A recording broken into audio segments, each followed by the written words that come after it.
Hi friends, welcome back to our channel. நான் உங்கள் ஈஸ்வரி. இன்றைக்கி என்ன செய்ய போகிறோன்னா, விநாயகர் சதுர்த்தி வரப்போகுது. அதனால் ஸ்பெஷல் கொழுக்கட்டை தான் செய்ய போகிறோம். ஏற்கனவே ஒரு கொழுக்கட்டை வீடியோ போட்டிருக்கோம், போய் சேனலில் செக் பண்ணி பாருங்கள். இது எப்படி செய்கிறதுன்னு பார்க்கலாம். ரொம்ப டேஸ்ட்டாக இருக்கும், யூனிக்காகவும் இருக்குங்க. இது புது டேஸ்ட்டும் கொடுக்கும். இது எங்கள் வீட்டில் நாங்கள் எப்பயும் செய்கிறது தான். வாங்க எப்படி செய்கிறதுன்னு பார்க்கலாம். அடுப்பில் எண்ணெய் சட்டி வச்சு பாசிப்பயிறு ஃபஸ்ட்டு வறுத்துக்கலாம். பாசிப்பயிறு ஒரு டம்ளர்னால் அரிசியும் ஒரு டம்ளர் எடுங்க. நம்ம அளவே இதில் தான் எடுக்க போகிறோம். இதை அப்படியே ராவாக தான் வறுக்கணும். இதில் எண்ணெயோ நெய்யோ எதுவும் சேர்க்க வேணாம். கொஞ்சம் செவக்கிற அளவுக்கு நம்ம இதை வறுத்து எடுத்துக்கலாம். கலர் இப்போ இது நல்லா வறுபட்டுடுச்சு, வாசனை வர ஆரம்பிக்கும். அந்த ஸ்டேஜில் இறக்கிடலாம்.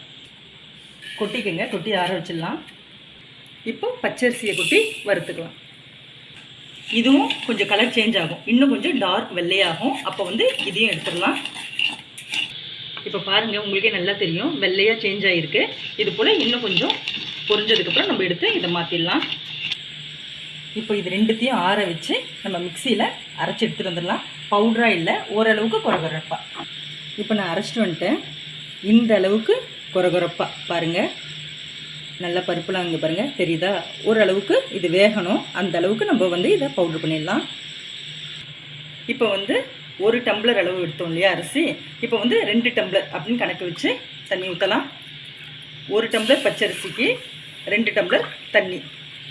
இப்போ பாசிப்பயிறு ஒரு டம்ளர் எடுத்தோம், அப்போ அதுக்கும் 2 டம்ளர், அதாவது 4 டம்ளர் தண்ணி நான் ஊற்றுறேன்.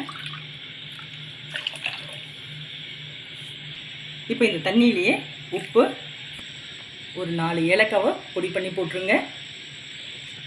3 ஸ்பூன் அளவுக்கு நெய் சேர்த்துருங்க. கண்டிப்பாக நெய் சேர்க்கணுங்க. நெய் இன்னும் கூட அதிகமாக சேர்க்கலாம், அது உங்கள் விருப்பம்தான், டேஸ்ட்டாக இருக்கும். இப்போ தண்ணி லேசாக சூடாக இருக்குது. இப்பயும் நம்ம மாவு கொட்டிடலாம். நம்ம அரைச்சதை அப்படியே கொட்டி வேக விடலாம். இது வேகுங்க, நல்லா வேகணும்.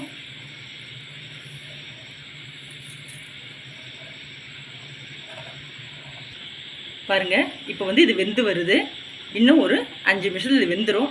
ஏன்னா நம்ம ஓரளவுக்கு குருணையாக தான் இதை நம்ம வச்சோம். இப்போது ஒரு டம்ளர் அளவுக்கு தேங்காய் பூ சேர்த்துடலாம். உங்களுக்கு தண்ணி பத்தலை, ரொம்ப திக்காகுது, இன்னும் கொஞ்சம் அரிசி வேகணும் போல் அப்படின்னு தோணுச்சுன்னா கவலை இல்லை, பக்கத்துலேயே சுடு தண்ணி போட்டு வச்சு தேவையான தண்ணியை நீங்கள் ஊற்றிக்கலாம். இப்போயே நம்ம இனிப்பும் சேர்க்கலாம். நீங்கள் வெல்லம் சேர்க்குறதுனா வெல்லத்தை கரைச்சி அதுக்கு வடிகட்டி அதுக்கப்புறம் சேர்த்துக்கோங்க. நான் நாட்டு சக்கரை சேர்க்குறேன். ஒரு டம்ளர் பச்சரிசிக்கு 1 டம்ளர் நாட்டு சக்கரை.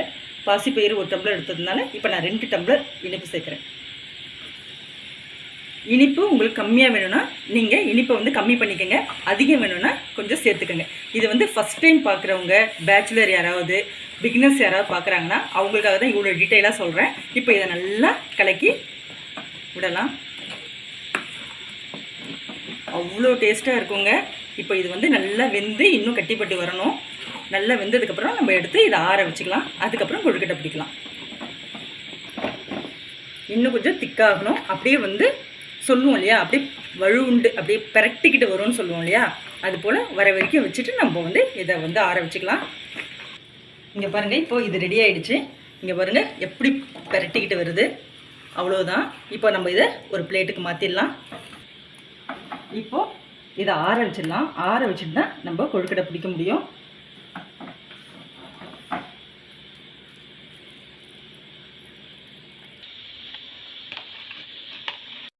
இப்போ இது நல்லா ஆறிடுச்சு. கையில் கொஞ்சம் நெய் தடவி இதை எடுத்து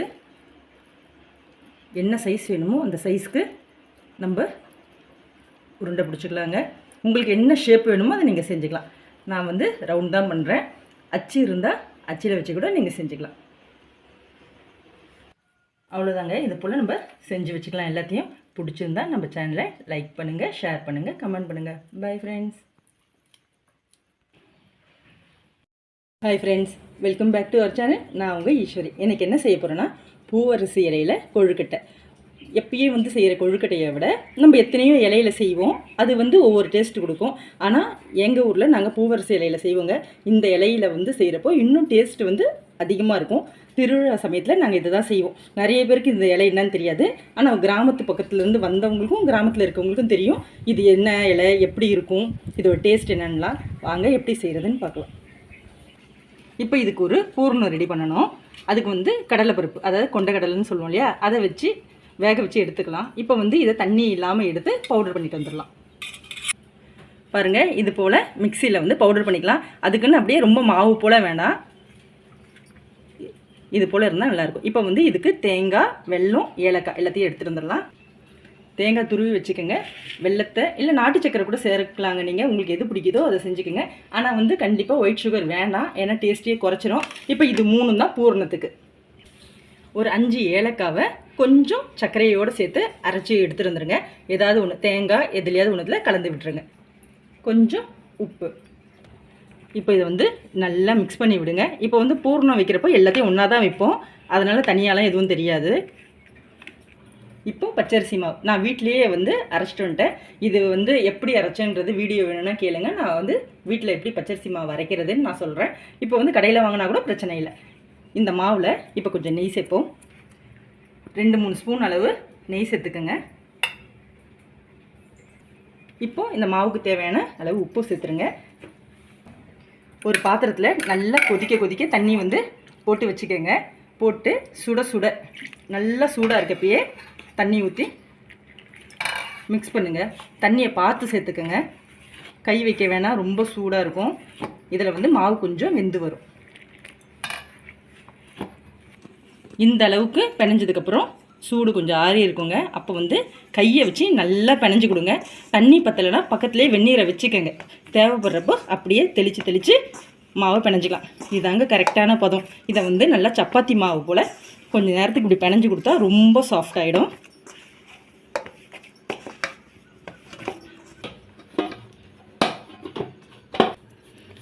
அவ்வளோதாங்க, இது போல் பிணைஞ்சு வச்சுக்கலாம். இப்போது இலையை வந்து நல்லா கழுவி எடுத்துக்கோங்க. இதில் வந்து சின்ன பீஸ் ஒரு உருண்டை பிடிச்சிக்கோங்க. இலையில் இப்படி வச்சு எல்லா பக்கமும் பரத்தி விடணும். நல்லா ஸ்ப்ரெட் பண்ணி விடுங்க. வேணுன்னா பக்கத்தில் கிண்ணத்தில் தண்ணி வச்சு தண்ணியை தொச்சு இது போல் பண்ணுறப்போ ரொம்ப ஈஸியாக வருங்க. ஃபுல்லாக இது பண்ணுங்க. ஆனால் ரொம்ப தடியாக செய்யாமல் மெலிசாக வைங்க, அப்போ தான் சாப்பிட வந்து நல்லாயிருக்கும். இப்போ இதில் கொஞ்சம் போல் கடலைப்பருப்பு, கொஞ்சம் போல் தேங்காய், கொஞ்சம் போல் இனிப்புக்கு வெல்லம், அவ்வளோதாங்க. இதை நடுவில் வச்சுட்டு இதை அப்படியே ஃபோல்டு பண்ணணும். இதை அப்படியே மடித்து விட்டு ஓரத்தை இப்படி மடிங்க. இப்படி மடித்தா இது போல் வரும். அவ்வளோதாங்க. இதே போல் எல்லாத்தையும் செஞ்சு நம்ம அவிக்க போகிறோம்.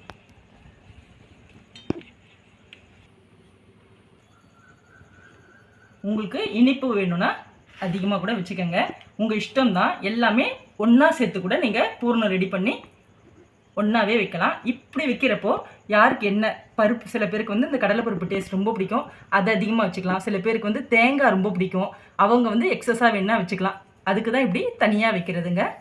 இது பாருங்க, இப்படி ஃபோல்ட் பண்ணிடணும். அவ்வளோதான். இதெல்லாம் எடுத்துக்கிட்டுலாம் வராதுங்க, அப்படியே வெந்து வரும். இது போல் செஞ்சுக்கோங்க. எல்லாத்தையும் இது போல் செஞ்சுட்டு காட்டுறேன்.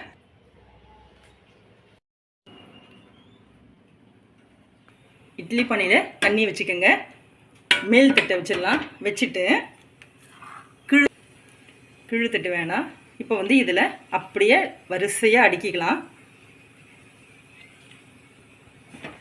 வைக்கிறப்போ இந்த காம்பு மட்டும் உள்ளே வரா மாதிரி பார்த்து வச்சுக்கோங்க, ஏன்னா மூடுறப்போ அதுதான் வாட்டமாக இருக்கும். ஓரளவுக்கு வச்சுக்கலாங்க. எல்லாத்தையும் வச்சு இது பண்ண முடியாது, நம்ம அடுத்த ஷிஃப்ட்டு வச்சுக்கலாம். இப்போ இதை வந்து மூடிடலாம். வெறும் 10 நிமிஷம் தாங்க, இது நல்லா வெந்து வந்துடும். அவ்வளோதாங்க. இலை வந்து கலர் சேஞ்ச் ஆனாலே இது வந்து வெந்துருச்சுன்னு அர்த்தம். நம்ம இதை எடுத்துடலாம். இப்படி எடுத்து வைக்கலாம். அதுக்கு தாங்க சூடாக இருக்கப்போ கூட இந்த காம்பு அதுக்கு தான் எடுத்து வைக்க ரொம்ப ஈஸியாக வாட்டமாக வருங்க.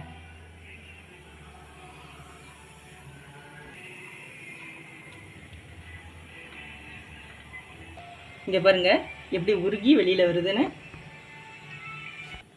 இப்போ இதை நான் பிரித்து காட்டுறேன். சூடாக இருக்குது. அவ்வளோ சூப்பராக இருக்குங்க. ட்ரை பண்ணி பாருங்கள். ஃபஸ்ட்டு வாட்டி செய்கிறப்பயே செமையாக வருங்க. உங்களுக்கு வந்து இனிப்பு கம்மி வேணுன்னா கம்மி பண்ணிக்கோங்க, அதிகம் வேணுன்னா அதிகம் பண்ணிக்கலாம். அதிகமாக போட்டிங்கன்னா ஜூஸியாக சூப்பராக இருக்குங்க. நான் சொன்ன டிப்ஸ்லாம் ஃபாலோ பண்ணி செஞ்சு பாருங்கள், எம்மியாக இருக்கும். இந்த இலை தாங்க இதுக்கு மெயினே. இதை வந்து நீங்கள் அப்படியே வாழை இலையில் கூட செய்யலாம். நான் வந்து உங்ககிட்டேருந்து அதிகப்படி ஒரு 1000 லைக்ஸாக இந்த வீடியோக்கு நான் எதிர்பார்க்குறேன். அப்போ தான் என் சேனல் வந்து நிறைய பேருக்கு ரெக்கமெண்ட் ஆகும். பிடிச்சிருந்தா லைக் பண்ணுங்கள், ஷேர் பண்ணுங்கள், கமெண்ட் பண்ணுங்கள். மறக்காமல் நம்ம சேனலை சப்ஸ்கிரைப் பண்ணுங்கள். Bye. Hi friends, welcome back to our channel. நான் உங்கள் ஈஸ்வரி. இன்றைக்கி பால் கொழுக்கட்டை எப்படி செய்கிறதுன்னு பார்க்கலாம். ரொம்ப ஈஸியாக சாஃப்டாக செய்யலாம். அது எப்படி செய்கிறதுன்னு வீடியோக்குள்ளே போய் பார்க்கலாம் வாங்க. ஒரு பவுல் எடுத்து பச்சரிசி மாவை போட்டுக்கலாம். மாவு வந்து எவ்வளோ வேணுன்றது உங்கள் விருப்பம். நல்ல சூடான தண்ணி, உப்பு கொஞ்சம் போட்டுக்கோங்க. நல்ல சூடான தண்ணிங்க, அதை ஊற்றி பிணைஞ்சிக்கலாம். தண்ணியை வந்து சுடு தண்ணியை பக்கத்துலேயே போட்டு வச்சுக்கிட்டா எவ்வளோ தண்ணி வேணுமோ அதை ஊற்றி கலந்துக்கலாங்க. கை வைக்க முடியாது, கை பொறுக்கிற சூடு வந்ததுக்கப்புறம் கையை வச்சு பிணையலாம். இப்போது 2 ஸ்பூன் அளவுக்கு இப்போயே நெய் சேர்த்துடலாம். இப்போது சூடு கொஞ்சம் குறைஞ்சிருக்கு, இதாங்க பக்குவம். இப்போ வந்து மாவை நல்லா பிணைஞ்சு கொடுங்க. ஒரு 10 நிமிஷத்துக்கு இது அப்படியே இருக்கட்டும். நம்ம வந்து பால்லாம் காய வச்சுட்டு அதுக்கப்புறம் சின்ன சின்ன உருண்டையாக பிடிச்சிக்கலாம். அடுப்பில் ஒரு பாத்திரம் வச்சு பால் சேர்த்துக்கலாங்க. நான் 1/4 லிட்டர் பால் சேர்த்துருக்கேன். 1/4 லிட்டர் அளவு தண்ணி ஊற்ற போகிறேன். இது நல்லா கொதிக்கட்டும்.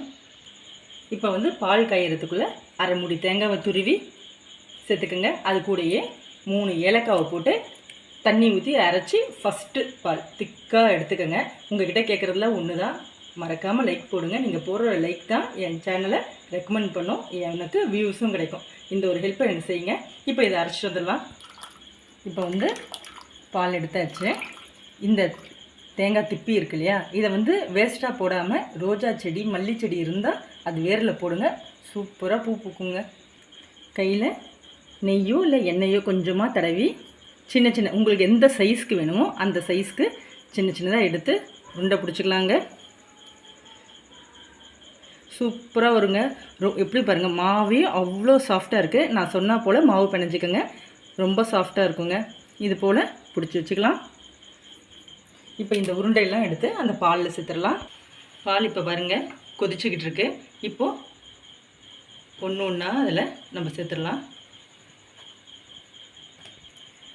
போட்டுட்டு எந்த டிஸ்டர்பும் பண்ணாமல் கொஞ்சம் நேரம் அப்படியே வச்சிருங்க. அது வெந்ததுக்கப்புறம் அப்படியே மேலே வரும் பாருங்கள். உருண்டெல்லாம் உடையாமல் அப்படியே இருக்குது. நீங்கள் போட்ட உடனே கலர்னிங்கன்னா உருண்டெல்லாம் கரைஞ்சி ஓடிடுங்க. இப்போ பாருங்கள் வெந்துடுச்சு. இப்போ வந்து தேவையான அளவு இனிப்பு சேர்க்கலாம். நம்ம வந்து இதில் வந்து எவ்வளோ மாவு எடுத்தோமோ அதே அளவு நான் இனிப்பு சேர்க்குறேன். இனிப்பு கம்மியாக வேணுன்னா நீங்கள் அந்தளவு சேர்த்துக்கிட்டா போதும். இப்போது இது கொஞ்சம் நேரம் இருக்கட்டும் கரைஞ்சி. இப்போ இது வெந்துடுச்சுங்க. எப்படி வெந்துடுச்சுன்னு தெரியும்னா, வெந்ததுக்கப்புறம் இது மேலே வரும். இங்கே பாருங்கள் மேலே மிதக்குது இல்லையா, இப்போ வந்து இது வெந்துடுச்சுன்னு அர்த்தம். ஃபஸ்ட்டு டைம் செய்கிறவங்களுக்கு இது ரொம்ப யூஸ்ஃபுல்லாக இருக்கும். இதெல்லாம் சின்ன சின்ன டிப்ஸ் தான். இப்போ மேலே மிதக்கிறப்பே தெரிஞ்சுக்கலாம் இது வெந்துடுச்சுன்னு. இப்போ என்ன செய்யணும்னா, அடுப்பை ஆஃப் பண்ணிடலாம். இல்லைனாக்கா ஒரு கொதிக்க வைக்கணுன்னா தேங்காய் பால் எடுத்தோம் இல்லையா, அதை அப்படி ஊற்றிடுங்க. ரொம்ப கொதிக்க வச்சா தேங்காய் பால் முறிஞ்சிருங்க, அதாவது திரிஞ்சு போயிடும். இப்போது வச்சுட்டு நம்ம ஆஃப் பண்ணி மூடி வச்சிடலாங்க. அப்படியே இனிப்பெல்லாம் அதில் ஊறணும். அவ்வளோதான் ஃப்ரெண்ட்ஸ். இப்போ நம்ம இறக்கிடலாம். இது வந்து நான் சீனி போட்டிருக்கேன், ஏன்னா வீடியோக்காக வெள்ளையாக இருக்கணுன்றதுக்காக தான் நான் வந்து ஒயிட் சுகர் எடுத்திருக்கேன். நீங்கள் வந்து பனவெல்லோ நாட்டு சக்கரை எது வேணாலும் சேர்த்துக்கலாம். கலர் வந்து டிஃப்ரெண்ட்டாக இருக்கும், ஆனால் சூப்பராக இருக்குங்க டேஸ்ட்டு. அவ்வளோதான். பிடிச்சிருந்தா லைக் பண்ணுங்கள், ஷேர் பண்ணுங்கள், கமெண்ட் பண்ணுங்கள். மறக்காமல் நம்ம சேனலை சப்ஸ்கிரைப் பண்ணுங்கள். Bye friends.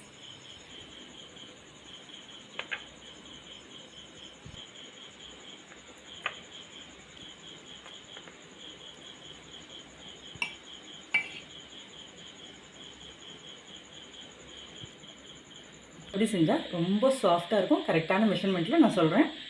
1 கப் அளவுக்கு பச்சரிசி மாவு. இது வந்து நான் வீட்லேயே அரைச்சது. நீங்கள் கடையில் கூட கிடைக்கிது, வாங்கிக்கோங்க.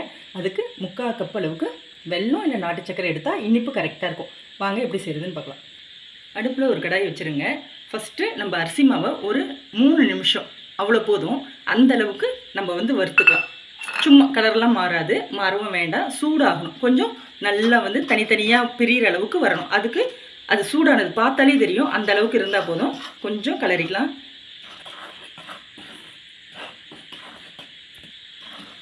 அவ்வளவுதான். உங்களுக்கு வந்து இது பார்த்தாலே தெரியும் கரெக்டாக இருக்கு. ஏன்னா இப்படி விட்டோன்னா நல்லா இங்கே பாருங்கள் பிரிஞ்சு வரும். இந்த லேயராக இருக்க மாதிரி உங்களுக்கே தெரியும். வறுக்கிறப்ப நீங்கள் பார்த்தீங்கன்னா தெரியும். ஒரு 3 நிமிஷம் போதும். இப்போ வந்து மாற்றிடலாம்.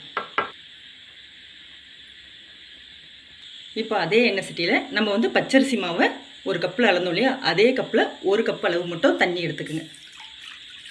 தண்ணி வந்து இது கரெக்டாக இருக்குங்க. 3/4 கப் அளவுக்கு வெல்லம் எடுத்தோம். இதை ஃபஸ்ட்டு நம்ம கரைச்சிக்கலாம். வெல்லம் கரையணும். கரைஞ்சதுக்கப்புறம் நம்ம வந்து வடிகட்டி எடுக்கலாம். அதில் வந்து அழுக்கு இந்த திப்பிலாம் இருக்கும், அதெல்லாம் வந்து நம்ம வடிகட்டிடலாம். இப்போ இது வந்து எந்த பாகம்லாம் வர வேண்டியதில்லை, இது சும்மா கரைஞ்சா போதும். இப்போ கரைஞ்சிடுச்சு, இதை வடிகட்டிடலாம். இங்கே பாருங்கள் எவ்வளோ டஸ்ட்டு இருக்குன்னு. இப்போ வந்து அதே எண்ணெய் சட்டியில் 1 ஸ்பூன் அளவுக்கு நெய் ஊற்றிடலாம். நெய் வந்து ஆப்ஷனல் தான். இப்போ வந்து தேங்காவை பச்சையாக அப்படியே போடுறத விட நெய்யில் இப்படி வதக்கிட்டு போகிறப்போ டேஸ்ட்டாக இருக்கும். அதுக்கு தான் நான் வந்து அரை மூடி தேங்காவை துருவி வச்சுருக்கேன். அதை போட்டு வறுத்துக்கிறேன். இது லைட்டாக வந்து அப்படியே கலர் சேஞ்ச் ஆகும், அது போதுங்க. தேங்காய் எவ்வளோ போடுறோமோ அவ்வளோ டேஸ்ட் இருக்குங்க. இப்போ அந்த வெல்லத்தை இதில் ஊற்றிடலாம். இப்போ கொஞ்சம் உப்பு, 4 ஏலக்காய் பொடி பண்ணி போட்டுக்கோங்க. அதையும் நல்லா மிக்ஸ் பண்ணி விடுங்க. லைட்டாக கொதி வரட்டும்.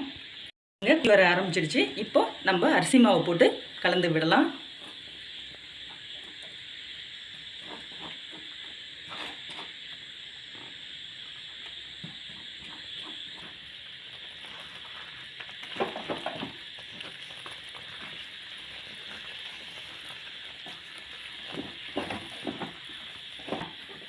பாருங்கள், நம்ம கரெக்டான அளவில் தண்ணி வச்சுருக்கோம், கரெக்டாக இருக்குது. இப்போ வந்து இதை ஆற வச்சுருவோம். இதை ஆறினதுக்கப்புறம் நம்ம கொழுக்கட்டையை பிடிக்கலாம். இப்போ இதை ஆறினதுக்கப்புறம் கையில் கொஞ்சம் நெய் தடவி உங்களுக்கு எவ்வளோ பெருசு வேணுமோ அந்த அளவுக்கு கொழுக்கட்டை நம்ம கை அச்சு அதில் படணும், அதுதாங்க கொழுக்கட்டை. நல்லா அச்சு வைக்கலாம். இது போல் எல்லாத்தையும் செஞ்சு வச்சுக்கலாம். இது போல் எல்லாத்தையும் நம்ம பிடிச்சி வச்சுக்கலாம். இப்போது அடுப்பில் இட்லி பாத்திரம் வச்சு தண்ணி ஊற்றிக்கங்க. தண்ணி சூடானதும் இட்லி தட்டை வச்சு நம்ம பிடிச்சி வச்சுருக்கோம் இல்லையா, அதெல்லாம் ஒன்று ஒன்றா இப்படி வச்சிடலாம். 5 நிமிஷம் தாங்க, ஏற்கனவே மாவு வெந்திருக்கு, அதனால் ஒன்றும் பிரச்சனை இல்லை. 5 நிமிஷம் மட்டும் விட்டு வெந்ததுக்கப்புறம் நம்ம எடுத்துடலாம்.